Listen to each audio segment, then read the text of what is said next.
రాసే పిల్లల యొక్క కాన్ఫిడెన్స్ మీద దెబ్బ కొడతామండి మేము. బా. యూజువల్గా టీచర్ ఏం చేస్తారంటే కాన్ఫిడెన్స్ బూస్ట్ చేసి పంపిస్తారు.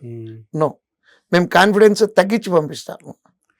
రీజన్ ఏంటంటే అది నెగిటివ్ ఎందుకు సార్ అప్రోచ్ అట్లా? అండి. అంటే ఎందుకు నెగిటివ్ అప్రోచ్? ఆ కాన్ఫిడెన్స్ ఎందుకు తగ్గిస్తామంటే కాన్ఫిడెన్స్ వరకు బాగానే ఉంటుందండి. ఓవర్ కాన్ఫిడెన్స్కి వెళ్ళారనుకోండి, ఓహ్ ఇది నాది, ఇది నేను ఈజీ, ఇట్లా చేయలేని పనులు కూడా ఈజీగా చేయగలము అని అనుకుంటూ ఉంటారండి. సో నాకు చాలా నాలెడ్జ్ ఉంది, ఆఫ్టర్ ఆల్ ఈ క్వశ్చన్ తప్పులు పడిపోతాయండి.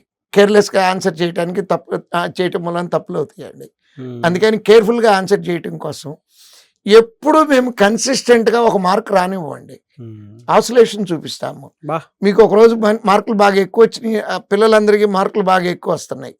సో కరెక్ట్గా ఒక టఫ్ పేపర్ మధ్యలో పెట్టామనుకోండి, మళ్ళీ నేర్చుకోవాల్సింది చాలా ఉందని చెప్పి ఫోల్డింగ్ హ్యాండ్స్తో వచ్చి ముందు కూర్చుంటారు.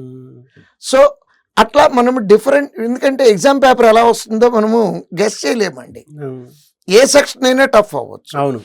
సో అందుకని ఆ రకంగా డిఫరెంట్ సిచ్యువేషన్లు ఫేస్ చేయాలి అంటే ఆ 2 గంటల పాటు ఎగ్జామ్ రాయాలండి, ప్రతిరోజు రాయాలి. అవకాశం ఉన్నంత వరకు ఎక్స్ప్లెనేషన్ క్లాస్కి కూడా అటెండ్ అవ్వాలి.